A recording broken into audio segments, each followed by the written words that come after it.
I'm sure you've heard that saying that if you want a new life, you have to become a new person. I guess we could say that that is saying that we need to develop a new identity. And in terms of creativity, being a creator, that would mean a new creative identity. But how do we build a new creative identity that will sustain our future success? If you're trying to build a bigger future, but you're still operating like your old self, you're going to feel stuck. You're going to hit the same limits, the same patterns, the same resistance, because your future requires a different version of you. Welcome back to Creative Metaphysics. Here's something that every creator has to realize as they grow. Your next level is not found, it's built. Your identity, the way you think, act, the way you respond, has to match the life that you're trying to create. Because if it doesn't, you'll keep pulling yourself back to where you've always been. I mean, as we break this open, we'll find that our creative identity is actually a system. Your creative identity is not just your personality. It is a system. It controls how you create, how often you create, how you handle pressure, how you respond to fear. It's not just what you do once, it's what you consistently return to when things get uncomfortable. Sometimes we can do more, but actually stay the same. There was a time when I was doing more work, more effort, more output, but I was still thinking the same way.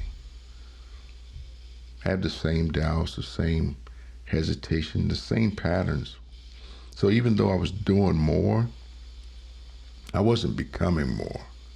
And because of that, my results didn't really change. Ask yourself, are you trying to do more without becoming different? Because that's where people get stuck. Your future needs a different you. The version of you that played small can't hold a bigger life. Not because that version is weak, but because it was built for a different level. Your future requires someone who can be seen, handle pressure, move through doubt, stay consistent. But unfortunately, we often end up in a situation where we're wanting the future, but we're holding the past. I remember wanting more visibility, more growth.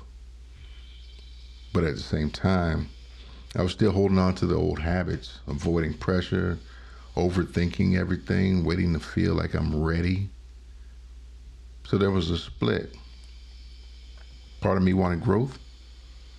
Part of me wanted to stay the same. And that split is what kept me in place. Be honest. What part of your old identity are you still holding on to? And deeper than that, why are you still holding on to it? You see, you have to decide who you're becoming. Identity doesn't change by accident. You decide it. You define it. And if you don't define it, you default to who you've always been.